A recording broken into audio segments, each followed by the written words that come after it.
وزیر اعظم عمران خان کی زیر صدارت وفاقی کابینہ کے اجلاس میں اسلام آباد ہائی کورٹ کے حکم کے مطابق لاپتہ صحافی مدثر نارو کے اہل خانہ سے ملاقات نہ کرنے کا فیصلہ حیران کن تو ہے، لیکن اس سے یہ بھی ثابت ہو گیا کہ موجودہ حکومت میں صحافیوں کو لاپتہ کرنے والے خفیہ عناصر کے ساتھ کھڑی ہے۔ یاد رہے کہ اسلام آباد ہائی کورٹ کے چیف جسٹس اطہر من اللہ نے وفاقی حکومت کو 13 دسمبر تک لاپتہ صحافی کو عدالت میں پیش کرنے کا حکم دیا تھا اور یہ ہدایت کی تھی کہ وزیر اعظم عمران خان اور وفاقی کابینہ لاپتہ صحافی کے خاندان سے مل کر ان کی داد رسی کرے۔ تاہم 7 دسمبر کو وزیر اعظم عمران خان کی زیر صدارت وفاقی کابینہ نے لاپتہ صحافی مدثر نارو کی فیملی سے ملاقات کرانے کے لیے عدالت عالیہ کے حکم کے خلاف اپیل دائر کرنے کا فیصلہ کیا ہے۔ وفاقی کابینہ نے اسلام آباد ہائی کورٹ کے اس فیصلے کو آئین میں دیے گئے اختیارات سے متصادم قرار دے دیا ہے۔ وفاقی کابینہ کی جانب سے کہا گیا ہے کہ معاملات کو متعلقہ فورمز پر بھیجا جانا چاہیے، لیکن کابینہ کو بھیجے جانے والے عدالتی فیصلے بڑھتے چلے جا رہے ہیں اور اسلام آباد ہائی کورٹ کا تازہ حکم بھی آئین کی خلاف ورزی ہے۔ میڈیا رپورٹس کے مطابق وفاقی کابینہ نے اس معاملے پر موقف اختیار کرتے ہوئے کہا ہے کہ حکومت لاپتہ افراد کے معاملے پر انتہائی سنجیدہ ہے اور متعلقہ ادارے ایسے معاملات کو دیکھنے کے لیے موجود ہیں۔ وفاقی کابینہ نے ہدایت جاری کرتے ہوئے کہا ہے کہ عدالتی فیصلے کے خلاف اپیل دائر کر کے صورتحال سے آگاہ کیا جائے۔ دوسری جانب صحافتی حلقوں نے وزیر اعظم کی جانب سے کیے جانے والے فیصلے پر سخت تنقید کرتے ہوئے کہا ہے کہ ثابت ہوگا کہ ان کی حکومت صحافیوں کے ساتھ نہیں بلکہ ان کو لاپتہ کرنے والے اداروں کے ساتھ کھڑی ہے۔ ان کا کہنا ہے کہ اسلام آباد ہائی کورٹ کا فیصلہ قانون اور آئین کے عین مطابق ہے، کیونکہ شہریوں اور ان کے حقوق کا تحفظ یقینی بنانا حکومت وقت کی آئینی ذمہ داری ہوتی ہے۔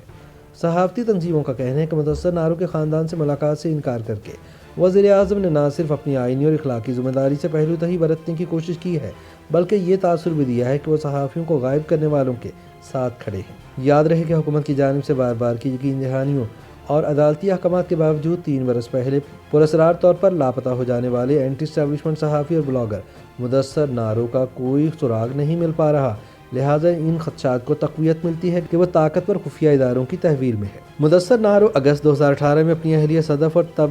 6 ماہ کے بیٹے سچل کے ہمراہ شمالی علاقہ جات سیر کر سے گئے، تاہم پراسرار طور پر لاپتہ ہو گئے، جس کے بعد اس خدشے کا اظہار کیا گیا کہ انہیں خفیہ اداروں نے اٹھایا ہے۔ مدثر کی گمشدگی بارے اسلام آباد ہائی کورٹ میں جمع کرائی گئی پٹیشن کے مطابق 2018 کے دھاندلی زدہ انتخابات کے چند روز بعد مدثر کو فون پر وارننگ دی گئی کہ وہ الیکشن میں ہونے والی بدعنوانی کے بارے میں سوشل میڈیا پر تبصروں سے گریز کریں۔ ان کی والدہ کہتی ہیں کہ گمشدگی سے چند مہینے قبل ان کی نوکری بھی چلی گئی تھی اور اس کی کوئی وجہ نہیں بتائی گئی تھی۔ پھر مئی 2021 میں ان کی نوجوان اہلیہ صدف کی بھی وفات ہو گئی۔ تب اسلام آباد ہائی کورٹ میں مدثر نارو کی بازیابی کے حوالے سے سماعت کا سلسلہ جاری تھا اور ان کی اہلیہ اسلام آباد کی سڑکوں پر جلوس نکالنے میں مصروف تھی۔ مدثر نارو کا خاندان پچھلے 3 برس سے عدالتوں اور حکومتی ایوانوں میں در بدر کی ٹھوکریں کھا رہا ہے، لیکن ان کے بیٹے کا کوئی سراغ نہیں مل رہا۔ اسلام آباد ہائی کورٹ میں مدثر کی بازیابی کے لیے دائر کردہ درخواست کی کئی سماعتیں ہو چکی ہیں اور بارہا عدالتی احکامات کے باوجود کوئی نتیجہ نہیں نکل پایا۔ مدثر کی فیملی کی جانب سے دائر درخواست میں وزارت داخلہ اور وزارت دفاع کو فریق بنایا گیا، جبکہ وزارت دفاع کا موقف ہے کہ مدثر نارو ان کی تحویل میں نہیں۔ 1 دسمبر کو چیف جسٹس اسلام آباد ہائی کورٹ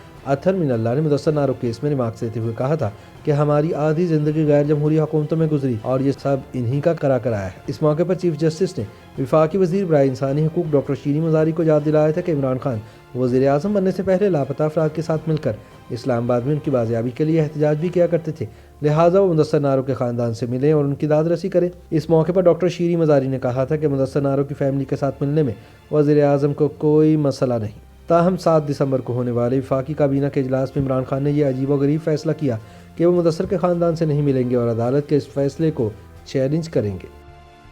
YouTube پر گوگلی نیوز دیکھنے کے لیے youtube.com کی سرچ بار میں googly news T V type کریں۔ گوگلی نیوز کے پیج پر سرخ رنگ کے سبسکرپشن والے بٹن پر کلک کرنا نہ بھولیے۔ YouTube پیج پر اپلوڈ ہونے والی ویڈیوز سے باخبر رہنے کے لیے بیل آئیکن پر کلک کیجیے۔ آپ کو ہر نئی ویڈیو کے بارے میں نوٹیفیکیشن موصول ہو جائے گا۔